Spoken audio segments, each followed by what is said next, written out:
I am the world's biggest super fan. You're like a super fan. Welcome to the Business Superfans Podcast. We will discuss how establishing business superfans from customers, employees, and business partners can elevate your success exponentially. Learn why these advocates are a key factor to achieving excellence in the world of commerce. We discuss the invaluable insights of business owners who have successfully implemented the strategies in the book to build their own team of devoted superfans. Gain insightful knowledge from the experts who create applications that help you create passionate superfans. This is the Business Superfans Podcast with your host, Freddie D. Ready!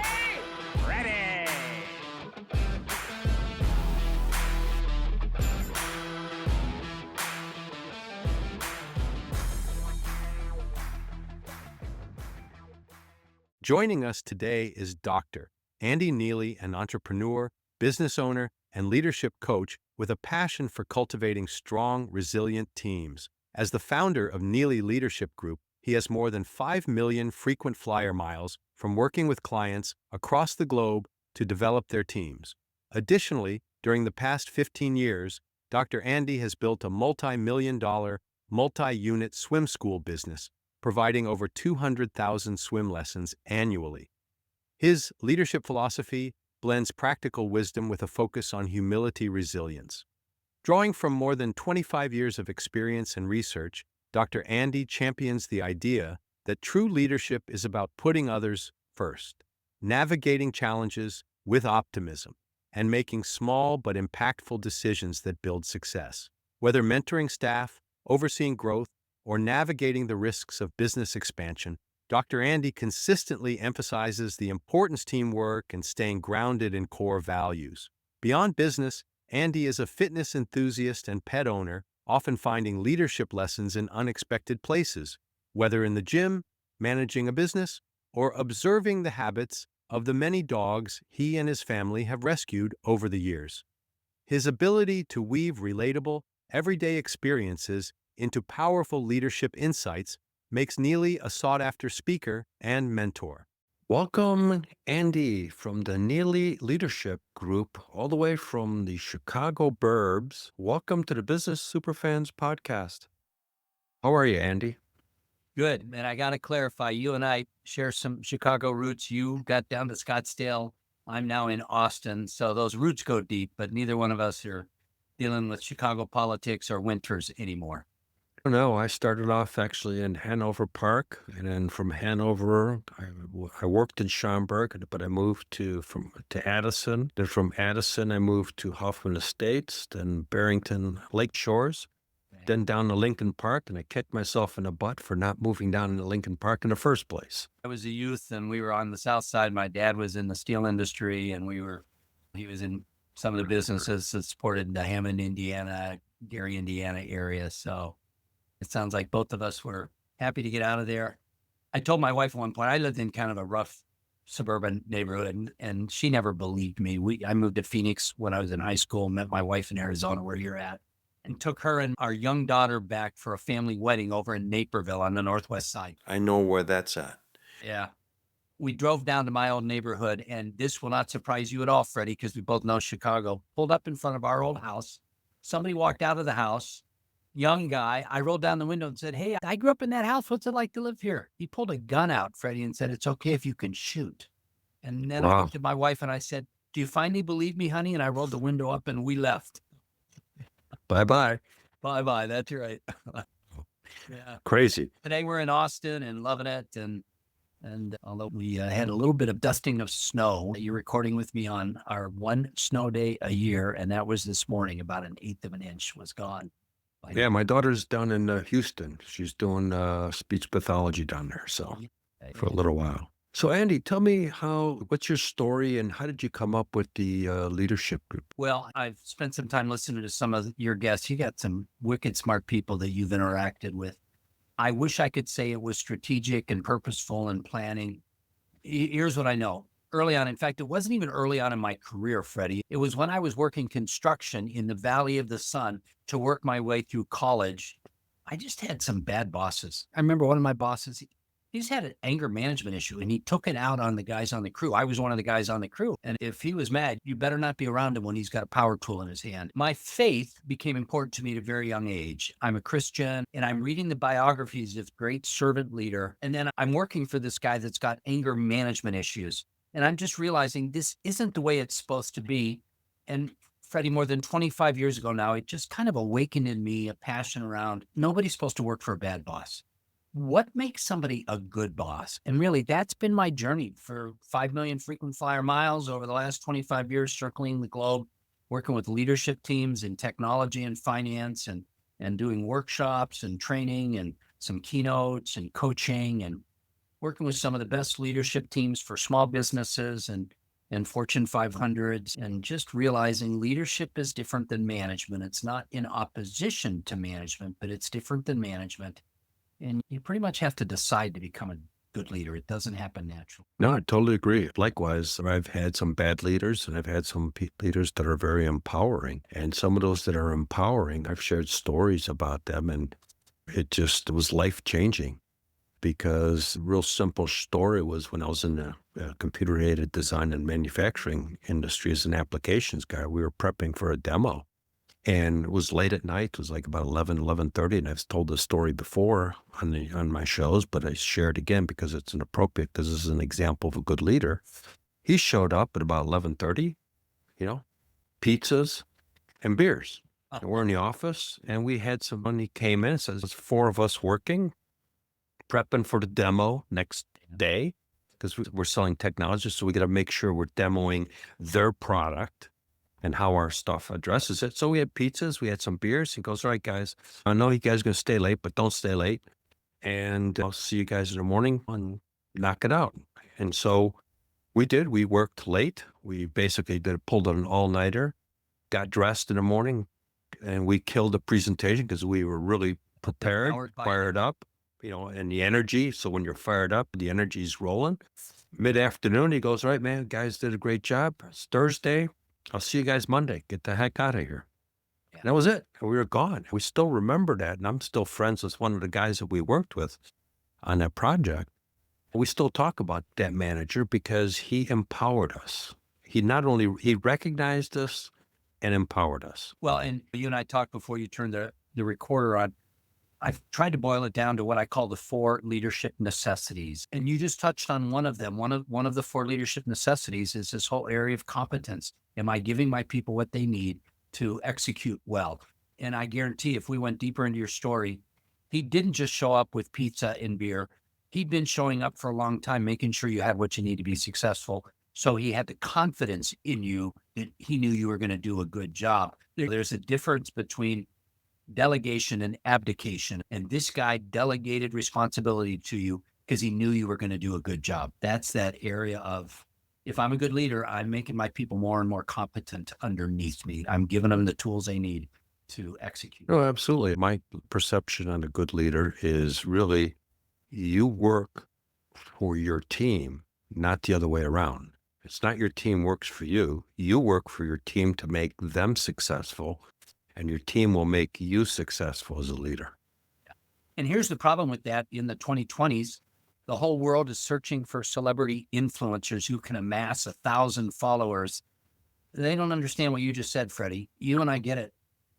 The real leaders are at the bottom of the pyramid. They're not Correct. at the top of the pyramid. The whole goal of a good leader is nobody knows that you're pulling the strings and hitting the buttons. It's other people that are doing it. So I think part of the reason why my voice resonates in the market some is people can't define it as well as you and I can because we've thought about it a lot.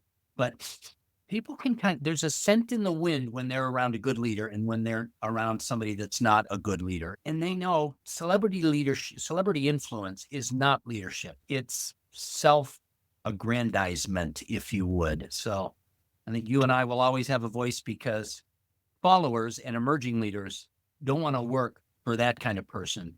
They want to support somebody that recognizes they're at the bottom of the pyramid, not the top. Well, yeah, absolutely correct. Because one of my quotes in my book, Andy, is people will crawl through broken glass for appreciation and recognition. Well, and Patrick Lencioni said in one of his recent books, yes, anybody will appreciate a raise, but real reason people stay is because of the environment that's built around them. And that's leadership, right? Culture and vision are tied to leadership. So the man that brought pizza and beer, he didn't just show up, he'd been showing up for a while. And that's why you felt good about his leadership. And it was the right thing for him to give you Friday off because he knew how hard you'd work. Yeah, that was the team that day. So go on, let's talk more about your leadership. You mentioned there's 4. So we talked about 1. What are the other 3? So that's the second one, and it's the area of competence. The 4 leadership necessities are conviction, competence, character, and covenant. Conviction, the whole passion, you see the bigger picture. Leaders, particularly you and I work some with entrepreneurs and emerging businesses. And as somebody goes from being a solopreneur to having a team, part of what they've got to do is realize, I need to get my eyes up now. I need to not just be looking on the project, but I need to be looking 3 months out. And I need to begin to understand the competitive landscape. And I've got to have a sense of the development path in front of us. They've got to see bigger, they've got to see broader, they've got to see further. That's the conviction piece. You and I might call it passion or vision. I found 4 C's to make it somewhat memorable, but the first, leadership, and really, I would say the thing that defines a leader going in is, are they somebody that sees the bigger picture? We already talked about the competence piece. The third piece, again, you and I could talk for a long time about character. You and I both, unfortunately, can tell some bad stories probably because we've been around. Stephen Covey said in his book, 7 Habits, more than 30 years ago, people join organizations because of the job. They leave because of their boss. Yeah, Are you absolutely fair-minded? correct. Are you other-oriented? Are you self-sacrificing? Are you honest? These character traits, in some respects, if vision is what opens the door to leadership, character is what leaves a lasting legacy in leadership. You'll never be a better leader than you are a person. And then the last one, Freddie, I struggled with identifying what I was seeing. If you go back and listen to some of my old stuff from 5 years ago, I was calling it consistency because that was another C word. For a while, I called it alignment, communication, consistent communication. And then I realized what it is. It's really a reflection of the word covenant. Now, covenant is kind of an old-fashioned word, although Guy Ritchie did a pretty good movie, a pretty brutal Guy Ritchie movie about 3 years ago called Covenant. There's a beautiful movie. Here's what a covenant is. I live in the state of Texas today, and when a couple wants to get married, obviously there's a romantic love and affection and sickness and in health and richness and in poorness, forever and ever, amen. The whole, we love each other, we're giddy about it. What people fail to realize, if you get married in the state of Texas, there's also a formal document that's signed by a legal officiant and recorded with the county clerk. There is both a personal side and a formal side. When I realized that's what I see good leaders do, they drive to execute on the project. They're in charge of a team that's got to deliver a certain sales quota or finish up an agile sprint on some software code or whatever it is. They're in charge. They're driven to fulfill the formal obligation of their leadership responsibility. And then, Freddie, you find out, and that boss just gave her an extra 3 weeks off that went beyond the HR policy for PTO because her spouse is struggling with cancer right now. And it was just the right thing to do. And they made it happen. It was a personal investment because that was the right thing to do. And finally, I realized that's what I'm seeing in these people that are emerging as high-performing leaders. They manage the tension of firm expectations and performance criteria with the personal side of leading well. Covenant is probably the word that captures that. So conviction, competence, character, and covenant. In my mind, nothing new under leadership since Jesus and Marcus Aurelius. If you're working on those 4 areas, Freddie, at some level, you can say, I'm not just a manager, I'm working to become a high-performing leader. No, absolutely, because you bring up a great point there. My wife and I, we just got married in October of last year. Thank you. We've been together for 12 years now, actually a few days ago. We had planned on going on a long honeymoon. I've been talking to her about Australia since I met her. So we planned a pretty big trip, and then we went back to the company, and they said, whoa, that's a big request. Because we were going for 6 weeks. And she's been with the company 7 years in April. And so they worked with us and came up with a creative way to where, okay, we were in Hawaii for a week. So she worked that week, but they said, okay, you can work early, leverage time zones. Then you had to cut back 1 week. We had to give up a week of our trip. Yeah. but we ended up with 5 weeks, and they paid for 4 weeks of her to be out on a trip because she's also one of the top performers in the company. So she goes above and beyond. But more importantly, she's not making the level of money that she could someplace else. But like we were talking earlier, she's got a culture and people appreciate what she contributes to the company. So they figured out a way to make sure she was covered and, more importantly, paid for it. And they still gave her an extra buffer, which worked out because she ended up getting sick at the end. So it didn't screw up the trip. So she had 3 days sick, and they had it all planned. So they were thinking ahead because, okay, you're gone for 5 weeks. The odds of getting sick are pretty high, especially on a cruise ship and everything else. And here's the wonderful thing that happens, and your wife is probably a testimonial to that. When a leader leads with covenant, we create loyalty, right? Because you said a minute ago, she could probably go somewhere else and make some more money, but she's invested in that culture. So these 4 characteristics that really begin to define high performance leadership, people come and they stay, right? Because they might not be able to articulate exactly why. They just know this is a good place for me to work. That's a good boss. This is a good leadership team. And that's where it begins, by creating superfans. Because if you get a great leadership team, then a great leader, then you've empowered a team that is energized, positive, and that transcends to prospective customers, existing customers, suppliers, distributors, complementary businesses. That energy carries and comes across. People don't realize it, but energy is very important because you got someone that's upset about their job, unhappy. Yeah, Andy, how can we help you?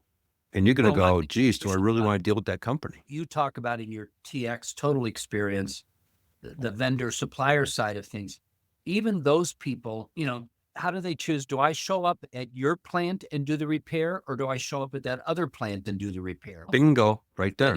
Freddie has dealt with me better for the last 18 months than that company has. So I got to make a decision. I'm going to Freddie's plant. That's leadership, even for vendors that you're hiring to do a project for you. So I appreciate your insight that leadership can't be turned off and on. If you're growing as a real leader, everybody wins. It's right. Everybody's got to win.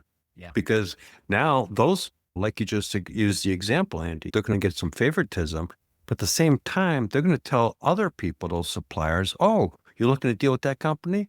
Man, Andy's a super guy. You're going to love working with him. Yeah. And people go, wow, okay, cool. We're going to go with that guy. If we're being real honest, part of the challenge at times is that ends up being expensive, right? I'm sure you could tell stories. I can tell. I've got painful stories that I've had to share with my wife as a small business owner. My wife and I are multi-unit business owners, retail business owners here in Central Texas, in addition to my leadership, speaking and training and coaching. And I've kept people on because I wanted to be the best leader I could be. And they took advantage of us. And at the end of the day, our profitability of this small business, it meant the money I brought home for our household was minimized because that person took advantage of the company that was my company that I owned. So that leadership is expensive. It's not celebrity influencers getting all the glory on them. It's down and dirty and grindy and ugly. And ultimately, there is a long-term payoff. But leadership, this type of leadership you and I are talking about, at times is expensive. That opening illustration you shared of the guy that brought pizza and beer, there's a chance that was a company contribution. There was also a chance that he just pulled out his own debit card at the local pizza joint and bought the beer and pizza out of his pocket because he knew it was the right thing to do. Totally agree. So Andy, share a story of how you've walked into a company that was in disarray and you implemented your 4 C's and transform that company to where now they're your super fans and telling other people about what you did for them. Yeah. I knew you were going to ask me about that. That's the focus of your show, building super fans. Part of the challenge with leadership development is they call it a soft skill. I hate that term soft skill because in some respects, anybody can figure out how to build a spreadsheet. Leadership is hard. What they call soft skills are some of the hardest skills possible. And in some respects, it's hard to document success when you've been successful. Here's what I do know. I've tried to invest these 4 leadership necessities into my team for the last 15 years. I am a multi-unit franchise. Never thought I would be one, Freddie, but 2008 hit. You and I both have stories of 2008. My consulting and coaching business dried up like that. I had a friend from the Valley of the Sun who'd taken his backyard swim lessons and turned them into a franchise model. 15 years later, my wife and I own a $5 million business here in Central Texas. We're multi-unit franchisees of the largest network of swim schools in the world. And I've got 175 people to work for me. I've got 7 managers who are retail managers working in a retail environment, hourly workers. And I've got a couple of them that have been with me for more than a dozen years. They come and they stay. When you look at their resume, they didn't even have a resume, but when you look at the work they did prior to coming to our environment, and every 6 months they were at a different convenience store, Walmart photo booth, or retailer. Retail people don't stay. That's part of their life, is they typically move around. And I've got some people that have been with me since almost the very beginning. So I know these principles work. They're deeply embedded. When Cisco 20 years ago was the highest stock price, Cisco, the most valuable company in the world, we were embedding a whole bunch of coaching, leadership coaching training inside. And they would say, part of the reason our sales teams are having such incredible success is because of the developmental coaching that's being done. So the proof is in the pudding. It's just harder to measure because it's soft skills. It's not really soft skills. Employee retention, customer satisfaction, NPS scores, they all climb when leadership culture is healthy. And that's what I've been doing for 25 years, 15 years into my own organization. Along with income, profit, scaling, all those components come into play. I just recently helped an interpreting and translation company, and I'm not going to go into all the details, but they had some challenges. They had people quitting every 90 days. And re-onboarding and then quitting and repeating. Shorten this whole story, I took over the company, and one of the first things I did was we started weekly meetings, and everybody knew where our target was. Everybody thought I was nuts because I set a super high goal. I mean, like really high for that company in that market space. But every Monday morning we got together. This was the goal. What were the issues? What was not happening? And everybody started to get into the same rowboat.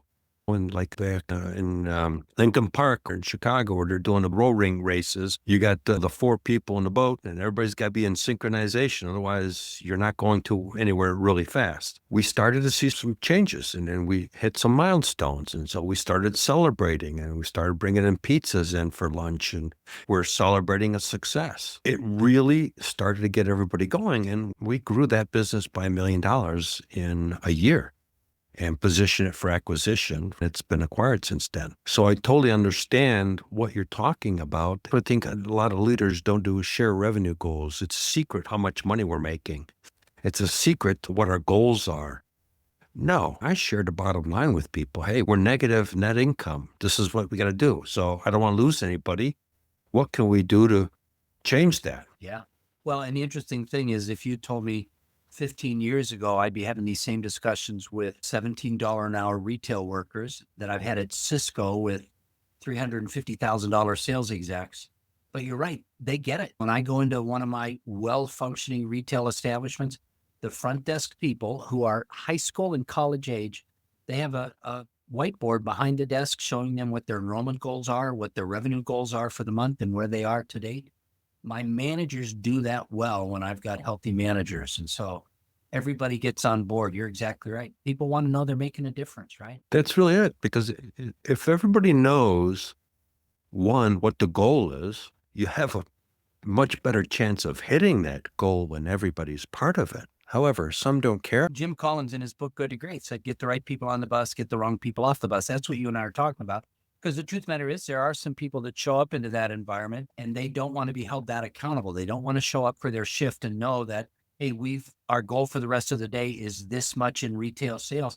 They don't really care. If you're building the kind of culture that is a high performing culture, those people just aren't going to stay around long. They're either going to self-select out, or you and the rest of your team is going to say they're not in that boat rowing the same direction as the rest of us. And they're actually polluting the team, because you've got one person is starting to do negative talk and all that stuff. And it spreads. Roll in the other direction. Exactly. So these 4 leadership necessities, Freddie, I didn't really create them. I tried to capture a simple model of what I was observing top performers doing, people that were not just managers, people that other people were saying, man, I'm glad to follow that gal. I'm happy to follow that guy. I just tried to put some language around it. And as I said 10 minutes ago, I really don't think there's anything new in leadership. You get past Jesus, you get past Alexander the Great, Marcus Aurelius. There's really nothing new in leadership in the last 2,000 years. But how do we articulate that? And so for a certain mindset of small business owners and divisional leaders inside companies that I've worked with, the 4 leadership necessities becomes an easy taxonomy. You come out of a computer world, you guys have computer languages. This would be an easy taxonomy of leadership: conviction, competence, character, and covenant. You get those right, you're probably becoming a high-performing leader. Oh, absolutely. And you've got a team behind you, because there's a video, and you may have seen it. It's on YouTube. There's a guy that's dancing on the hell at a concert, and everybody thinks he's nuts. He's by himself, he's dancing away, and everybody's just looking at him sitting on blankets. It's pretty impressive video because it teaches you about leadership. He's by himself. Finally, he gets a second guy that comes along, and now there's 2 of them dancing away like a bunch of bozos. And then 2 more guys come along, and now there's 4. All of a sudden you see 2 more, 6, and then all of a sudden it goes to 12, and then all of a sudden it goes to 24. And next thing you know, everybody, even the people that were on the ground, you can see in the videos that were under blankets, are getting up and going in, because that's where the party's at, that's where the action is at, and that's where the fun. And it all because one leader stepped out and stood out. I agree. You got to be willing to be the unicorn or the distinctive one or the outlander. And that's part of that conviction piece, right? I hear music that I think we should be dancing to. I'm not going to look around seeing for somebody else to start dancing. I'm going to start dancing. That's that leadership conviction. So the one thing I think I always want to mitigate when I'm talking about leadership conviction, Freddie, you and I have worked for some people. We know some people. You might be one of these. They just wake up full of passion. They're just got a spring in their step from the second they get out of bed. People would call them people of passion and conviction. And most of the people I work with, at times I almost feel guilty. Well, I'm not that guy. I don't see things other people don't see. I'm not taking the latest hill. I think one of the things I've seen from effective leaders is they don't have to be people of great conviction at first. But if they put their hand to the plow and apply diligence and energy, they start to believe in things. And that belief in things is infectious. And Absolutely. so that conviction grows over time when you're invested in something. So for your listeners that's saying, Andy, that doesn't fit for me because I'm just not a passionate person. Man, I hear them. I don't think people would consider me a passionate person either. But man, when you do something and you really are invested in it, as long as it's a worthy cause and you feel good about the impact it's having on the world around you, conviction grows, passion grows. I never intended to work here for 25 years, but I liked the place. That's not a bad leadership story. That's not a bad leadership story. No, and if you want to take that further, I played on the global stage that brought on a bunch of independent, what we used to call value-added resellers, distributors. So now you've got cultural things that you got to deal with. An independent distributor can represent whatever products they want because they don't work for you. They're independent. And then how do you get mind share of those people to sell a portion of your product?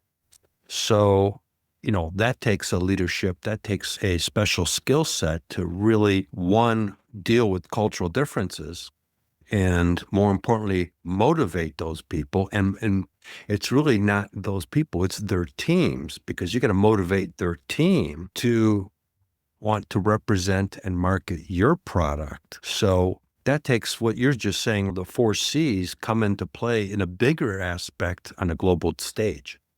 Yeah, great. And recognizing conviction ends up looking different in a Japanese culture than it does in a Scottish culture, than it does in a Brazilian culture, than it does, my goodness, even here in the States. You and I have laughed a little bit about being from Chicago.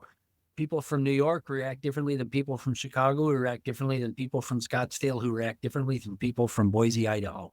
Yep. And if you and I are going to be sensitive to that, we still employ these 4 C's but we employ them differently. And man, the first time I was working with a primarily Indian sales team, I just had to recognize that, man, my North American bent is not working here. I need to be the one that adjusts. They still need to learn and they still need to grow and they still need to perform. But the way I dial those levers is different than when I'm working with some folks from Central Texas. Oh, yeah. When I was in charge of global sales for a CAM product, a computer manufacturing product, I went to Tokyo, Japan for a couple of trade shows, and we had a master distributor who was very interested in our technology because they would have got all of Japan, and they would be getting sub-distributors underneath them.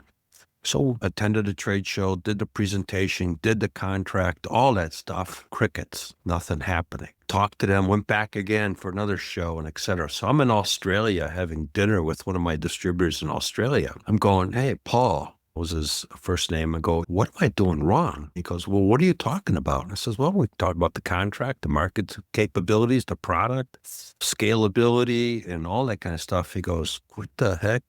Yapping about that stuff. Start investing relationship and learning about them. What? I'm talking about business. So I went back. Tell me, where should I go visit? I want to be a tourist. And next thing you know, they took me out. They showed me places. They took me out to dinner and went to one of those geisha restaurants. You had to take your shoes off and sit on the floor. I mean, it was a phenomenal experience. And when they came back here to visit us, we had a 2-hour meeting in Scottsdale. And then I took them and drove them all the way around the valley so they could actually see and experience Phoenix.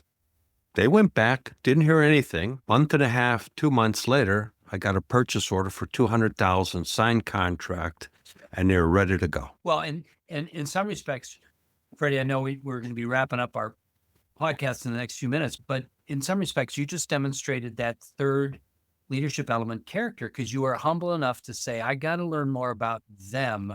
I'm not just going to make them learn about me. And that's, a lot of my work has been with sales teams because needing to understand the way you add value is getting in their shoes. I'm smiling and nodding at you as you tell that story because you and I both know you can get zero feedback from a Japanese audience, but that doesn't mean they're not fully engaged. And the fact that you got that PO later doesn't surprise me at all because you were humble enough to say, I need to meet you where you're at rather than expecting you to meet me where I'm at. And that's a reflection of leadership character. And asking for help. Yeah, exactly. Because the other thing is asking for help. Sometimes you got to put yourself aside and say, hey, I'm stuck. I need some help. I need someone else to give me some advice. And that's where your services come in, is to leaders that says, okay, what are we doing wrong? We're stuck. We don't know what to do to punch through to the next level. That's where you come in with those type of business opportunities to say, okay, let's take a look from an outside perspective like Paul did. He listened to what I was doing, and he just basically, for him, it was clear as day. You're yapping about the wrong stuff. Exactly. So, same thing with you. You come in and it'll take you minutes. You can say, okay, I see this, I can see this, I can see that. And okay, we need to make some tweaks and some adjustments, and boom, we'll get you flowing. Well, a lot of what I do when I initially get involved with clients is I give them a leadership self-assessment so that they can see themselves.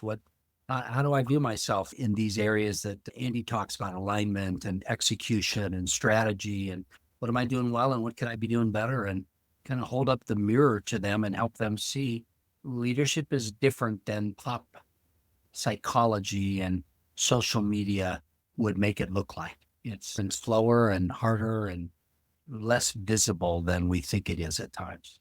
Okay. You're absolutely correct. So I know we're got a few more minutes here. Can you give me a couple of actionable takeaways that leaders can utilize to look at themselves and their leadership skills? And then if they're not achieving what the outcome is, you're the guy to reach out to. Well, I hope I'm the guy for some of them to reach out to, because I really believe, I think you can tell I'm pretty passionate about no bad bosses. One of the defining characteristics of a leader is managers get the easy conversations. Leaders get the hard conversations. If you're being asked to hold hard conversations, take that as a compliment. That means people look to you. They may not be able to articulate it, but this is a person of competence and character that I trust. So I would say one of the characteristics that would tell you if you're becoming a high-performing leader or not is, do you know how to hold a hard conversation that doesn't necessarily mean it's a harsh conversation, but it's a hard conversation? Can you sit down with one of your team members and make eye contact and talk about a performance review that isn't where it needs to be, or deadlines that were missed? And at the end of that conversation, have them, and they may need to lick their wounds a little bit, but have them and you both know this was a conversation that needs to take place. Managers get the easy conversations. Leaders get the hard conversations. So you want to know if you're a leader, lean into the hard conversations. You'll make mistakes along the way. I think the other thing you and I would agree with one another is we never get this right. It's a dynamic tension. You never arrive as a leader. You're always working on it. But I think one of the defining characteristics is, leaders, are you leaning into the hard conversations with your teams, with your vendors, with your customers and clientele? If you're doing that, you're demonstrating some leadership chops. And that will most likely result in some super fans, because sometimes people will need to have that conversation. And all of a sudden they'll have time to reflect and go, you know what? I needed that. I needed that talk. Talk to me that way. Yeah. Exactly. Yeah. So, Andy, how can people find you? Well, Neillie Leadership, Neillie leadership.com is my website. I've got a bunch of resources there. And if somebody wants to reach out, I've got a link at the top of my website. We can jump on a quick Zoom call and visit about what they're trying to accomplish. You and I also talked about, I've got a little ebook called The 3 Imperative Leadership Conversations: how to hold a hard conversation, how to have a developmental coaching conversation, how to engage in the 3-fold affirmation conversation. Every leader needs to recognize their job is to be that enabler, that encourager that you talked about 20 minutes ago.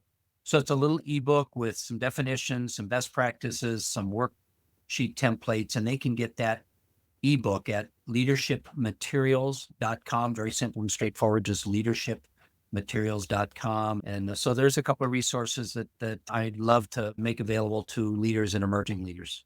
Yeah, we'll put that in the show notes to make it easy for people also to be able to get. Good. So I appreciate your time.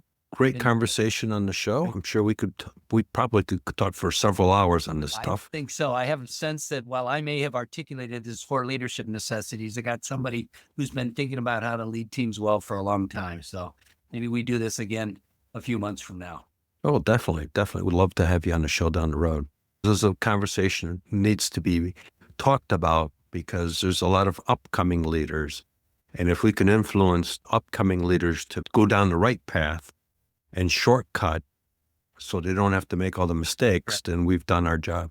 Yeah, exactly right. Well, my pleasure, Freddie, doing a good job. I've enjoyed some of the podcasts of yours that I've been able to listen to, and thanks for the honor of having me on with your listeners. Well, it was a pleasure, Andy. Thanks. Take care.